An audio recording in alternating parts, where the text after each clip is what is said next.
Wellness Force Radio, episode 68. Letting go is a little tricky. The ego wants to get involved just about every chance it can. Every time you begin to step back and sort of observe your breath or observe your body, the ego can step in and say, look what I'm doing, and then it's back to thinking again. So it's tricky, but the tank is a perfect environment to let go. You don't have those outside distractions. You don't have the sensory input. Even when you're at home in the most perfect situation, laying on your bed, you still are inundated with sensory. But in the tank, it eliminates all that. So it's a great training place for that. And like anything, the more you do it, the better you get. What's up, my friends? Welcome back to another episode. This is Josh Trent, your host. Thank you for sharing your time here with me on the podcast. This show is where I bring you access to the most inspiring and passionate experts in behavior change and wellness technology. Right now and every week, you and I get to come together to learn from these world-class leaders who are dedicating their lives to driving real transformation in our physical and emotional wellness. For episode 68, we're getting knowledge and tools from floating and sensory deprivation expert Glenn Stokoe. I'm so excited to bring you this episode by our sponsor, Perfect Supplements, because I'm always looking for products to trust.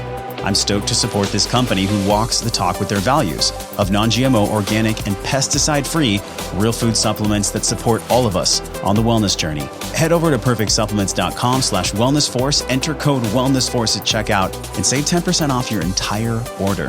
Now, a little bit more about Glenn Stokoe. Besides being a floating and sensory deprivation expert, he's also the founder of a premier float spa located in San Diego, California. As an avid surfer, competitive swimmer, and athlete, he helps people recover from pain and improve performance. He's had a meditation practice since he was 17, and he's discovered how float tanks can provide the perfect environment to deepen a meditation practice while helping the body to recover, align, and fully relax. He works with professional athletes, spiritual seekers, and anyone looking to reduce stress or physical pain. And he's had personal explorations in the float tank. Get this. 30 straight days of floating in sessions for sometimes over 3 hours, and explorations of deeper states of consciousness and visualization practices. Drawing from a healing power of floating, Glenn completely switched directions from a 15-year career as a principal at a major commercial real estate firm to open what has now become one of the top float spas in California. I want to get right into the show. This is the episode for you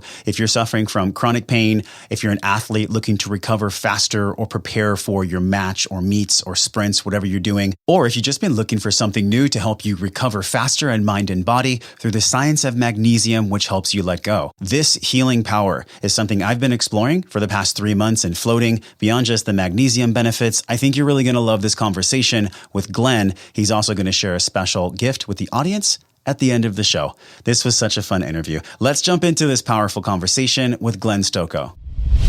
Glenn, welcome to the show. Thank you. I'm glad to be here, Josh. This is exciting. We are coming at you live from Encinitas, my recording studio in my apartment. And it's fun, actually, to interview people in person because you and I have known each other for, I think, like almost 6 months now. It's been a nice journey. Well, we spent a couple of months tracking you down, but yeah. Couple months, right? Yeah. And it's funny, I've explored floating because of Glenn. So we're going to talk about floating, the power of floating on the show today, and really what I like to call the science of letting go. So if you're out there and you're listening and you're thinking, wow, I'm really interested in different modalities of stress reduction and what I can do in my life, what things I can put in my life to help me let go, this is the show for you. So Glenn, thanks for coming on, man. Glad to be here. Well, one of the things I'm always curious about with people that come on the show is their story. I mean, everybody's got a unique story as to why they get into what it is that they do. Yeah. And you have a pretty cool past. Can you share with us, kind of why you formed Float North County and what was your road leading up to there? Well, it actually started about middle of 2013. I found an article in a publication called The Week. It's put out by U.S. News and World Report. Great publication, by the way. But they do an article at the back of the magazine, and this one happened to be a 2-page article, and the reporter was basically reporting on his experience floating in a tank in New York City in an apartment of all places. What year was this? It was 2013. Okay. So I read the article, thought this is fascinating, and I can tell you sort of why that seemed fascinating to me in a second. But what I ended up doing then is I found a float studio in San Diego. I went. First float I had wasn't good, actually. The person running the studio just didn't really give me the right direction, but I got enough out of it, and I came back the second time, and that was transformative. It was just an amazing experience, and I got right after that started thinking, there needs to be another float studio in San Diego and one in North County. So that's how I started the process of developing Float North County. But to lead back and why it was of interest to me to begin with is I, at a younger age, about 16, had a grandmother that was a pretty progressive lady. She had her own business, was very successful, but she was also very spiritual. And so she introduced me to all things spiritual. Like I went to psychics and I learned about acupuncture and I started reading about spirituality. And she put me in touch with this man that was sort of a spiritual guide. And we would meet, and he one time took me through a guided meditation, and I had never really meditated before. But the experience when I came out of it was just unbelievable. I'd never felt that sort of sense of joy, and it was just such a great experience. And I sort of wanted to chase that after that. And so I meditated on and off for many years, even had an idea when I was in my 20s, an entrepreneurial idea to maybe even open a little meditation center in like a strip mall or something. And that was just a fleeting thought.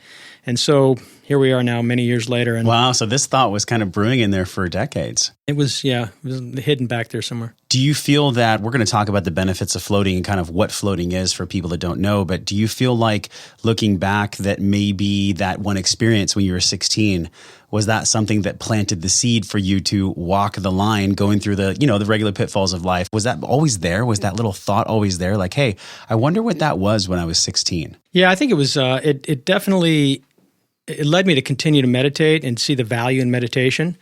But when that article came along, it was almost a seed that now sprouted because I saw something that was so unique, and having that experience and seeing how deep in meditation you can get in a float tank and how perfect the environment is for meditation, just seemed to resonate. And I've had such powerful impact from floating. I'm going to share that on the show today. But the one thing that I want to focus on for everyone out there is this is something new. So take everything with an open mind that you hear today, because a lot of this is really growing. I think there's over 300 or 400 float centers now in America, and it's growing every year. There's probably a float center within driving distance to wherever you are listening. But Glenn, what is floating? I mean, what actually is floating for somebody that doesn't know what floating is? Well, yeah, for those that don't know, just breaking it down to the bare essentials is you just imagine an oversized bathtub that's fully enclosed. So it's about 8 feet long, about 5 feet wide. Some tanks are 5 feet high. We have tanks that are 7 feet high. And you step in and there's 11 inches of water and 1,100 pounds of Epsom salt. That's pharmaceutical-grade Epsom salt that's diluted in that water. And as you may know, Epsom salts is magnesium sulfate. And then the water is brought to temperature of your skin. It's what we call skin receptor neutral, and that's 93.5 degrees. So when you get into the tank and you shut the door and the light goes off and the music goes off, you're now in an environment that is completely free from sensory input. You've eliminated sight, like I said. It's completely pitch dark in there. There's no sound that's been soundproofed. You're floating in water that's the same temperature as your skin. Gravity is not pulling on you. So you have an opportunity to be in an environment that is physically, mentally, even in some cases spiritually, the perfect environment. Now, who did you learn from? Because it's not like anybody can just decide to wake up one morning and go, I'm going to open up a float center, right? So did you have a mentor or somebody that you respected and kind of taught you the science and kind of how to do this so that, one, it's safe, and then two, people are really getting what they're paying for? I mean, how did that work for you? Yeah, it was interesting because I went online, beauty of the internet today. I went online right after my first float, and I started looking up everything floating. And about 3 lines down was this posting that said, float conference coming up in August of 2013. This was like in May, and I'm at a float conference. Like they actually have a conference around this stuff. I didn't think that was even possible. So I made some calls and started inquiring, and it was up in Portland. I said, I'm going. So I went to the conference, and the conference was really all the float studio owners, the manufacturers, everything around floating. And there was a workshop there, and it was all about starting your float studio. And I went to the workshop, and before I left that conference, I knew I was going to open the studio. So it was, and the other thing was, you're up there around these people, and everybody's cool. I mean, this whole industry is made up of just awesome people because they're all opening their studios or creating tanks so that people can have the experience of floating, which is, I believe, is the best personal development tool out there. Yeah, and Joe Rogan, Aubrey Marcus from On It, they're huge proponents of floating. Joe Rogan has a private one in his home. Same with Aubrey Marcus. Spoke at the conference, I believe, 2 years ago, right? Right. And one of the things that really hit me in the chest is he talked about consciousness. And consciousness is not something that we explore all the time on Wellness Force Radio, but really consciousness is just the knowing that we're a force and we get to direct our force by choice. So with all the distractions that we have on this planet, calendars that are stuffed, people that are constantly taking away our time, how do you feel like floating actually applies this science of letting go? I mean, we already talked about the benefits of magnesium on a previous video. We're going to go ahead and link that at wellnessforce.com/float. So you can go to that for all the show notes today. But when we look at the actual unpacking of the brain, I'll be honest, like it took me an hour to relax when I got in there. I know 90-minute floats are the bare minimum now. What does it look like for somebody kind of first time getting into a float? What can they look for? How do they begin this process of floating? Well, you have to look at the fact that most of us have spent our entire lives thinking. I don't know how many thoughts we entertain every day. It's 50,000. It's like 87,000. Yeah, or something crazy. So we're just trained to think, and that's all we do. So it's completely natural that the first float is going to be a little bit of a novelty and can be what I call the least productive float, because you're just in a new environment and you're trying to figure it all out. But what happens magically in the second, third, and fourth floats are just transformative. So getting back to letting go, what I found personally is letting go is a little tricky. The ego wants to get involved just about every chance it can. Every time you begin to step back and sort of observe your breath or observe your body, the ego can step in and say, look what I'm doing, and then it's back to thinking again. So it's tricky, but the tank is a perfect environment to let go. You don't have those outside distractions. You don't have the sensory input. Even when you're at home in the most perfect situation, laying on your bed, you still are inundated with sensory. But in the tank, it eliminates all that. So it's a great training place for that. And like anything, the more you do it, the better you get. Yeah. So letting go is a very big part of it.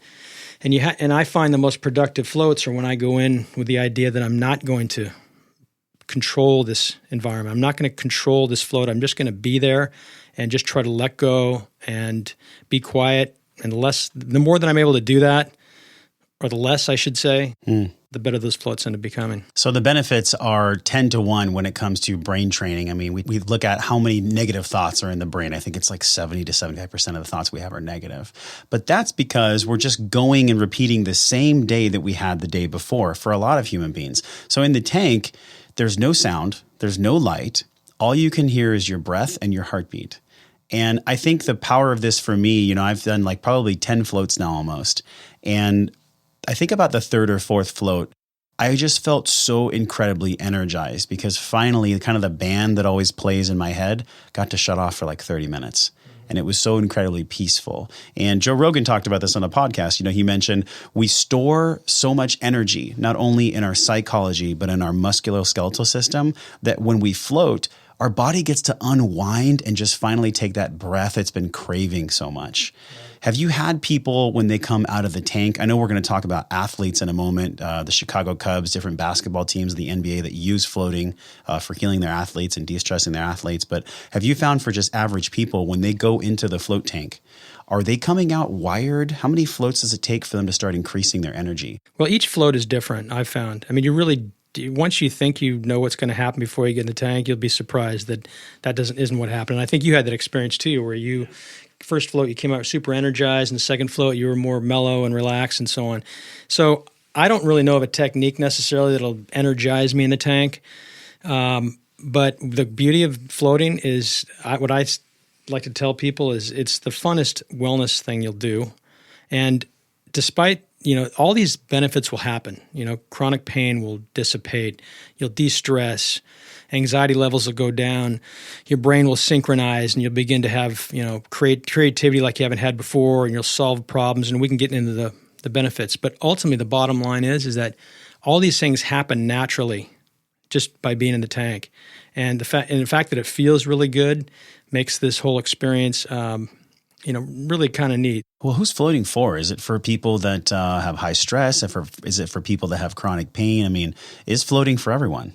Yeah, I believe so. I think there's it's It's easy to talk about the deeper connection that you have in the meditation part, and there's a lot of people that just really not interested in that, and that's fine. We've had kids from 12 years old. We've had people that are 85 years old come in, but there's so many benefits that you get out of it. So we get people that come in that have pain, and they come out and their pain's either reduced or gone completely. I think the bigger group of people that come to floating are those that are dealing with stress, and we just get inundated all day with so much, and we all know how bad stress is, really how it can be a big part of a lot of major diseases, and it's just important that we manage stress.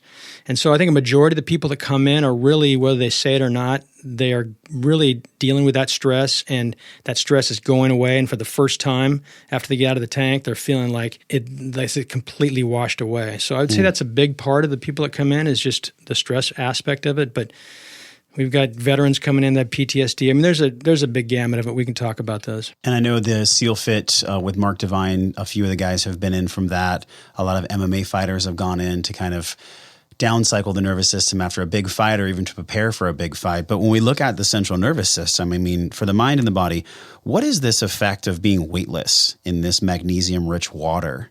What does this do biologically for people while they're in the tank? Well, it's said that about 90% of the central nervous system's job is to deal with gravity. So when you take gravity away, which you do in the float tank, you have a lot of resources that are now available to your body to heal. And there's some mechanical things that happen. Your blood pressure this is science. This has been proven. Blood pressure goes down.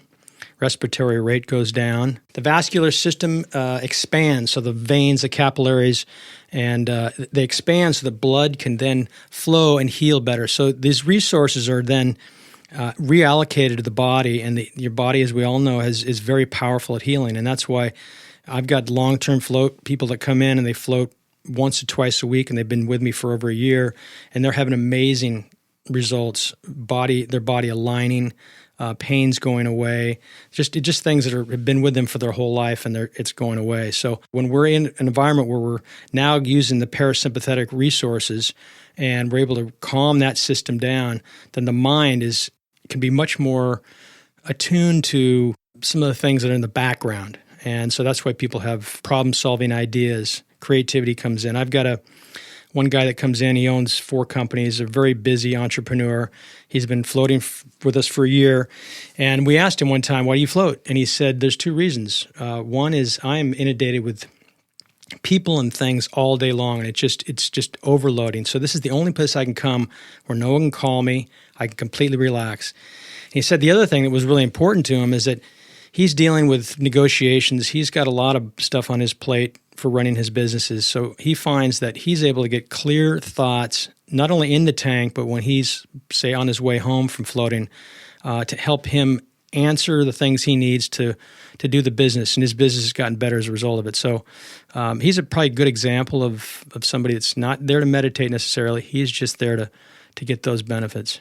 And I felt that, just from my own process going through, there'd be some times, like you had said, where each float was different, but I always slept amazing in the evenings. I mean, over 60% of Americans are magnesium deficient. When we look at the numbers of what's lacking in our food, but what's lacking in our water, and then the stress that's coming into our lives, we're kind of in an environment that doesn't really necessitate health and wellness. So all the things we can do by putting in good tools like floating and healthy foods and all these different pieces, for the average people, they can get tremendous benefits. But athletes, though, there's a few NBA teams, there's some baseball teams, I believe the Chicago Cubs, Olympians, surfer Damian Hobgood, Steve Kerr, a lot of athletes, professional athletes, are coming into float centers increasingly in America. We mentioned SEALFIT earlier. What are athletes doing? What kind of benefits are the athletes getting from these float sessions? Are they doing a different approach than the average person, or is it really the same healing modality? They're getting great benefit from it. And this is other part of science that has shown that when you think about the fact that you're in an environment where the gravity is not, you're not affected by gravity. And so your muscles can completely relax, your spine decompresses. And so, and then the absorption of the magnesium helps a recovery. So I've had triathletes come in the day of their triathlon, and I've gotten emails back saying, I've never felt this recovered the next day. And I had these guys in from SealFit. They did an event called Kokuro. It's a 53-hour workout. It's insane. It is absolutely insane. These guys carry sandbags on the beach, hoist a 500-pound log over their head. But they're doing it for 53 hours straight. With no sleep. Friday and they end on Sunday. In wet clothing. Yeah, and so these three guys, young guys, and it's really for guys that are either going to go into the SEAL training, or they're going to be going to the Marines or something else. So these three young guys came in, and I videotaped them afterwards. And really what they said was, not only was it just this way to completely relax their sore, beat-up muscles, but it gave them opportunity to reevaluate what they did over that weekend and sort of make a mind-body connection. And they said that for them, that was almost just as important as the actual recovery. So athletes are using it also for visualizing their events. And because you're in an environment where you are able to just not have that sensory input and all that stuff that you're dealing with, the mind can be allocating its resources to visualize, and we know the power of visualization of an event or a result and a success. And so we've got a woman that does, she's jiu-jitsu, and she uses it to visualize her training. So yeah, we've had quite a few athletes that have gotten great results from recovering to visualization to dealing with pain and injuries that they're dealing with in their event. Why did the Golden State Warriors put a tank in for their players? I mean, what's the approach that we're seeing now in professional sports and sensory deprivation? I think the Warriors, a couple of Warriors have gone and floated, and it's Steph Curry, who's the MVP, and Harrison Barnes both floated. There was ESPN did a thing on it. The Chicago Cubs have a tank. They just have a brand new facility. They put a tank in. And I think a lot of what they're doing is just the recovery that you can do. And the other thing that you learn about in the tank is you can really be sensitive to what your body is what's going on with your body.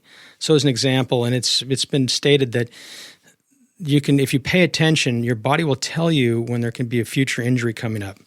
Like I can feel my hamstring begin to sort of tingle a little bit. And so it's really an opportunity for these athletes to pay attention to their bodies and know how to deal with those when they come up in the tank. So it's a full recovery. It's dealing with injury. Some that may use it for visualization, like I was talking about. But really, I think ultimately it's just getting back in that horse again to be able to work out again and doing that from a recovery standpoint. So it's the science of letting go, but it's also the science of being present. So if these athletes are having maybe an injury that's coming up, they'll feel it. So for the average person then, I mean, when we look at the brain has so many pieces that we have no idea even what it does still. We have these PhDs, people that have studied the brain forever. When we look at brain synchronization and this power, this science of letting go, we know that with this magnesium and stillness, it cultivates this space for enhanced creativity and problem solving. But how would you unpack this for people when we look at synchronizing the brain, this brain training element of floating? This is another tricky thing in the tank is, if you go in with an intention or you're working on a problem, you have to let go of it. I mean, the ideas pop in not because you're trying to dig them out of your brain. They just sort of come, and it happens in there, and they're just really clear thoughts that that are problems that you're trying to solve. And I've had it happen several times where if you just focus on whatever you're trying to deal with and then you just sort of let go. I don't know how to explain really what the process of that, but I know myself and many people have had that experience of it. You just have clear aha moments. Like you're in the tank, then all of a sudden a business idea just explodes in your head, or you get clarity on something in your life. And I think from an anecdotal stance where I've done these almost 10 floats now, there has just been this space for me to actually create what it is I want to create because there's not so much input. I mean, how are we supposed to create as human beings if we're constantly reacting to what's coming in? There's no space for us to actually respond and pause and then do the things that we want to do and have this creativity. So this deeper connection piece, I mean, beyond the tank and its physicality benefits, what about the personal development and the meditative aspects of floating? Some people do 2.5 hour and even 3 hour floats. Talk about that a little bit. Yeah, one of the things we haven't talked about yet is, and I think probably one of the most important parts of floating, is being able to tap into the Theta State. And the Theta State, is many of you may know, is that point just before you fall asleep at night, we fall into theta. They also say that a lot of kids under the age of 3 or 4 are living in the Theta State. And it's really where your brainwaves slow down to between 4 and 7 hertz. And it's the state also that they've There's been a lot of studies on meditation over the years, and they put EEG machines on the brains of monks, people that have been meditating for 20, 30 years. And what they find is that those really experienced meditators get into Theta State, and that is where you want to be. That's where the creativity is. So what happens then is, and if you just meditate on your own, it can take many years. Like these monks have meditated for many years. It takes a long time to reach that Theta State. And what happens naturally in the tank is you reach Theta very easily. And it's the best way to kind of realize that you've hit Theta is you might say to yourself, I don't think I fell asleep in there, but I woke up. That happens very easily. That's really where you start to get that deeper connection. Really, that deeper connection comes in stillness and quiet. For me, when it happens, it's when I've let go. I'm not trying to force anything, and I'll have these moments in there that are they're hard to explain, but they are profound. And when I come out of the tank, I just feel amazing. And what's interesting is there's a lot of people, I'm sure, hundreds of thousands of people that have floated at this point, and a lot of them have these phenomenal anecdotal stories, me being one of them, you creating a life of floating. So there's also a lot of science behind floating.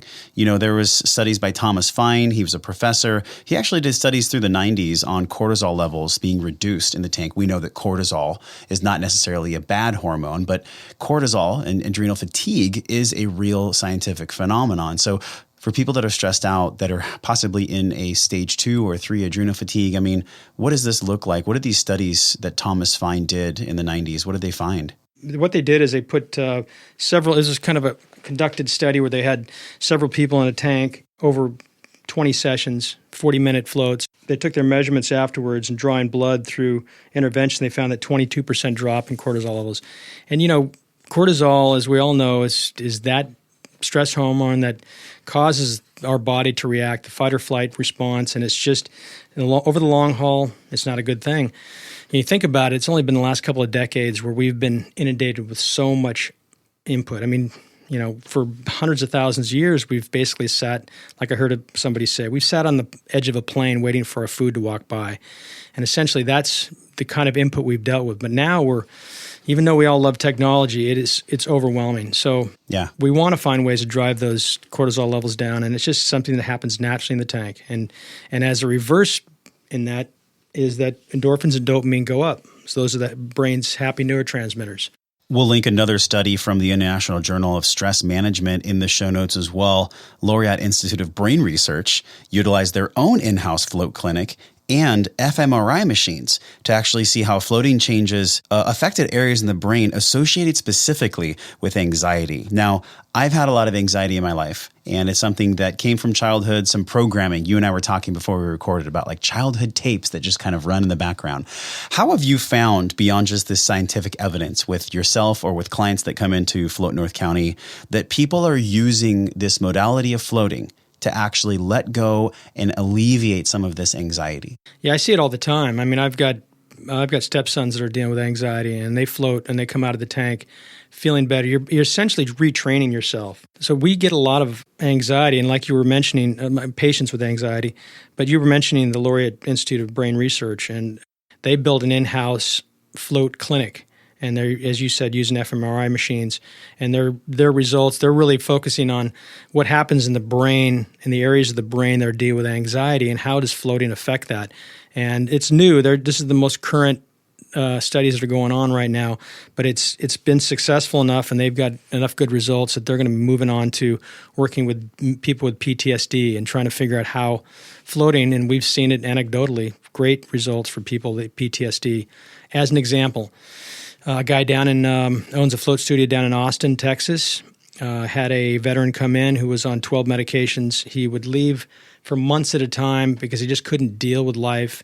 And somebody brought him to the float studio, and he got his first float in, and he loved it. And he floated 3 more times. And by the 5th float, he was off all of his medications.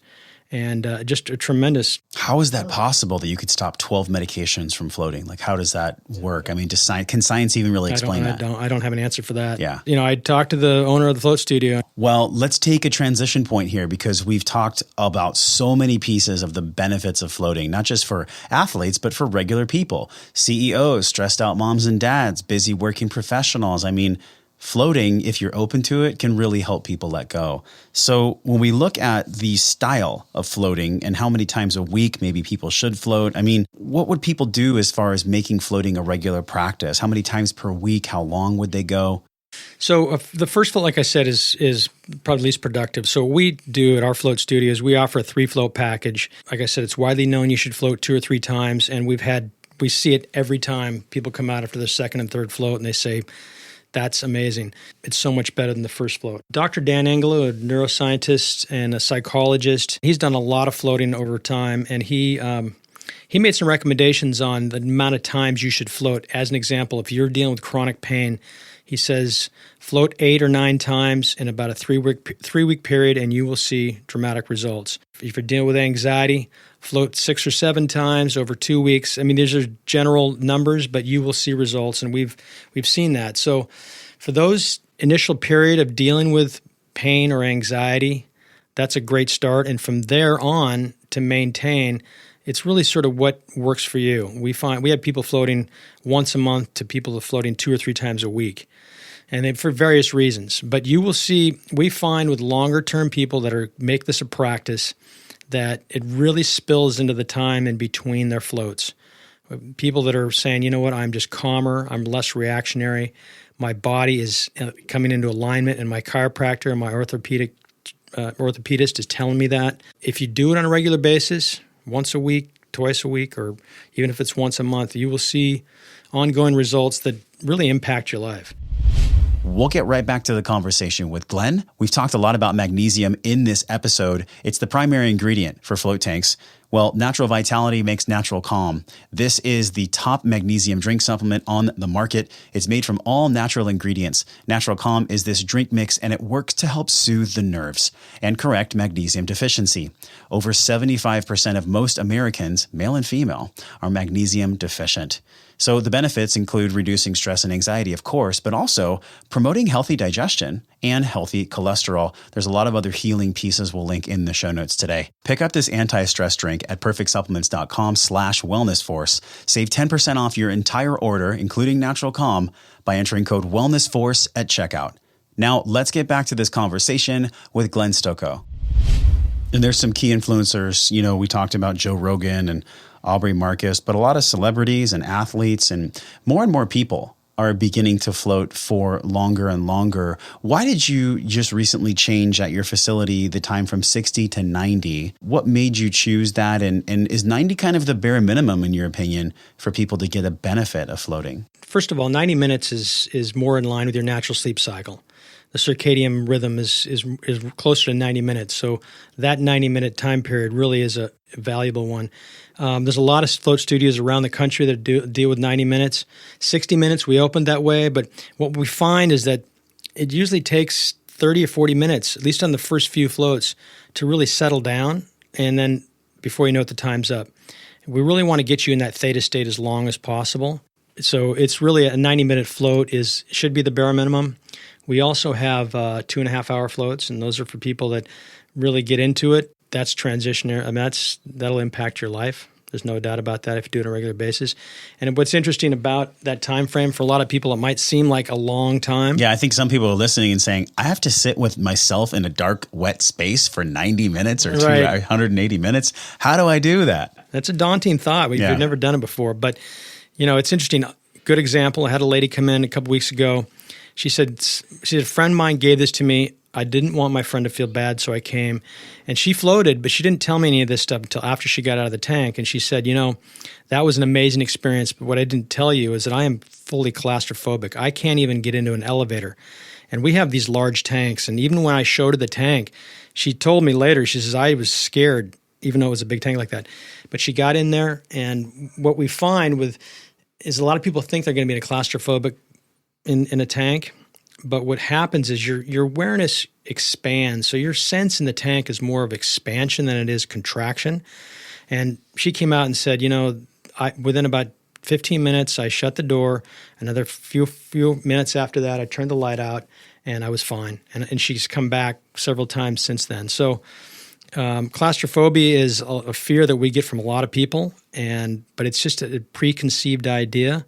And once they get in the tank, they realize, there's nothing to be fearful about. This is just it's like laying in a bathtub at home. Yeah, and I think for people out there that are listening that are kind of curious about floating, imagine this. Imagine if you were meditating in a swimming pool on vacation, but it just happened to be your own private swimming pool that also had all these health benefits from magnesium. So I think even if people are a little bit apprehensive, there's still a little bit of comfort that I think is felt just from floating in water. I mean, look, we have 9 months of our lives that we're in our mother's womb, and we're in that same salty solution with magnesium and all these chemicals going on. So, I think it's wired in us to be comfortable in water. And even if there's people out there that are kind of uncomfortable in water, this is a different experience. It's not as if you're sitting in a freshwater lake or something. The whole part that I thought was really interesting, Glenn, is that with these magnesium salts that are in there, the body's really buoyant. I mean, you're like on top of the water. Yes. So you can relax every single muscle in your body, and you're fully supported. You don't have to worry about water getting in your eyes. You don't have to worry about water coming in your face.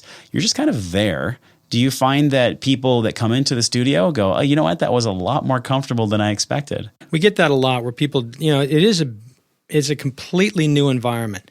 It turns out to be one of the best environments you can be in, but it's just the thought of it going in. There's a lot of people come in with the idea that they're going to be locked into some tank. I actually had a woman say, I thought you guys were going to put a lock on it.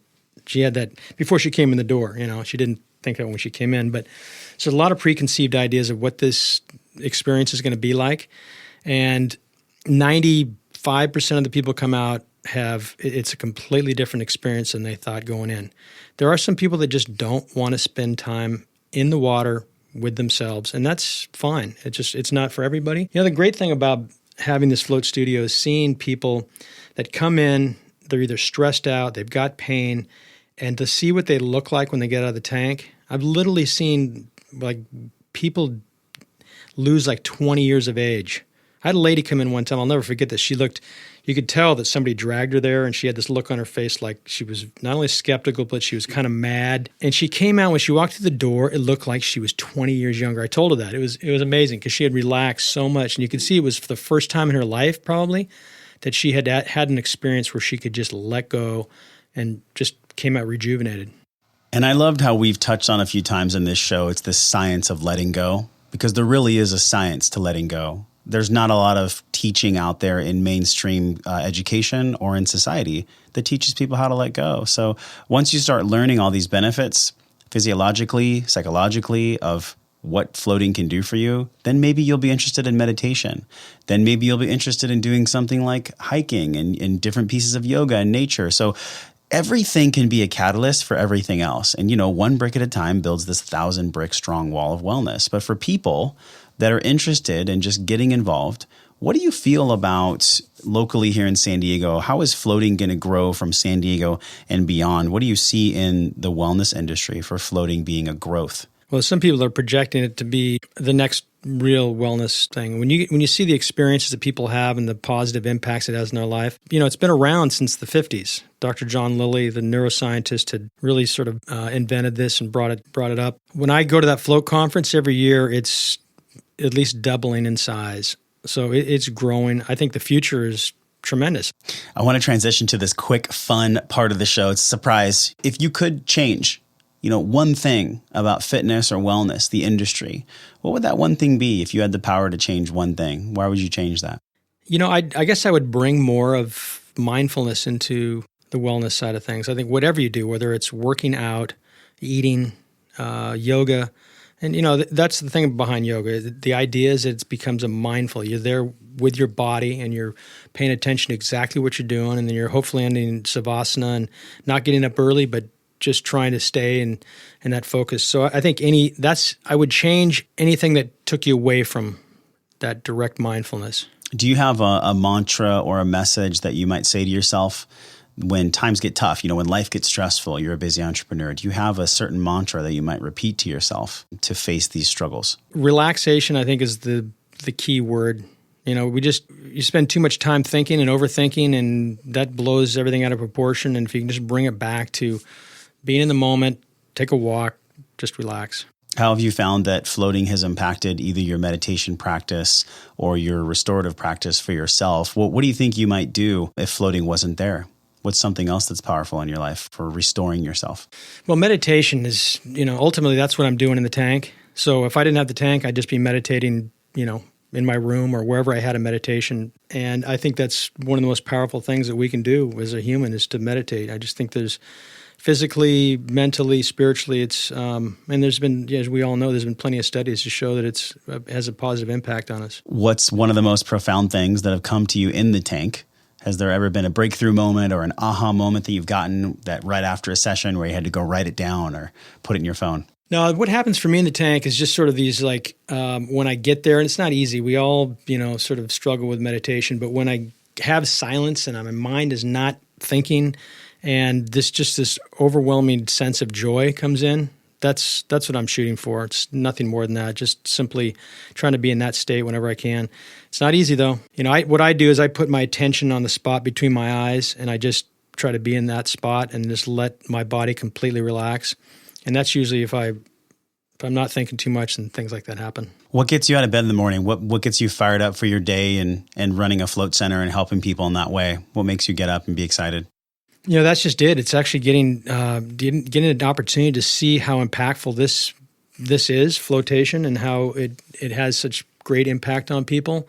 And this, I got the best job in the world. 95% of the people that come through have a smile on their face when they come in, and they have a bigger smile when they leave. And I'm meeting great people. So, what would you say if there was just one piece that you could tell your younger self? If you could go back and just put a little note in the pocket of your 17 or 18-year-old self, what would you say on that note? Be easy on yourself. Don't take life too seriously. Over the years, there's been times where I've just been too serious about stuff and realized, you know what, you're not here that long. So just kind of roll with the punches. Enjoy life. Last question, Glenn. This is a cool one with your background too. So what do you define wellness as? What's your personal definition of wellness? Wellness for me is balance. It's a positive attitude, having positivity in your life. And it's just enjoying the relationships, enjoying the people around you. I think ultimately it comes down to you can eat the best, you can do yoga all day long, you can meditate, but you really got to be happy around the people you're with and enjoying life. And so it just really comes down to attitude, I guess. Words of wisdom from Glenn. People can learn more about floating at floatnorthcounty.com. And actually, if you're in Southern California, whether you're on vacation or you live here, Glenn was generous to give 10% off the already discounted intro for 3 floats. Tell us a little bit more about that and where people can learn more about you and floating. So Float North County is in Solana Beach. Happens to be a pretty cool little town in Southern California in San Diego. We have, like we talked about, 90-minute floats, and we have a 3-float special. It oftentimes takes 2 or 3 times to really settle in. We have a membership that we're putting together that the more you float, the cheaper it gets for you. So we just want to make it available to as many people as possible. You can go to our website, floatnorthcounty.com. And the cool takeaway that I'll say, not just from watching other people, I've been in the studio in the lobby and reading, researching for today's show, looking at these major thought leaders that are floating, is the takeaway is that we're all in the mood for less stress and pain relief and more creativity and better sleep. But floating really, it just seems like this fun vessel for us to feel good. And that's what makes this so empowering as a personal development tool, is because it gives us this space to finally breathe, to take that long-awaited, relaxed breath that we have throughout the entire day. So Glenn, thanks so much for coming on. And thank you. I just want to pause here for a moment. Thanks for what you do, here in San Diego locally and getting people involved in this healing mode of floating. Yeah, thanks, Josh. It's been a lot of fun being on the show with you, and I'm glad that we had this forum to be able to express that, and hopefully you come in to float as much as you possibly can. I know you're getting great things out of it, and so keep coming in. Yeah, thanks for coming on, man. All right, Josh.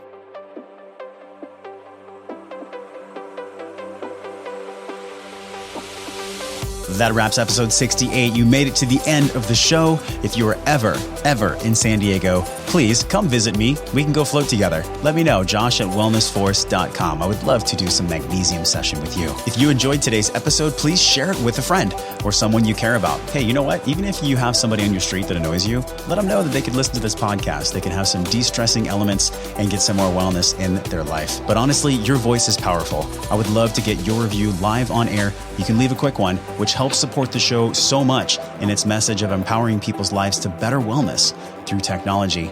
Easily get your voice heard at wellnessforce.com/review. It helps out the show a ton, and I'll read your thing live on air. Next week, a great guest we're having on. It's a surprise. Now, you know, in the past, the surprises have been pretty cool. This week is no different. You get to go have an amazing day right now. You get to go create an amazing day with the tools that Glenn gave you, all the healing powers of magnesium, and every other guest that's been on the show. So until I see you again, possibly in San Diego or just down the road soon next week on the podcast, I'm wishing you love and wellness.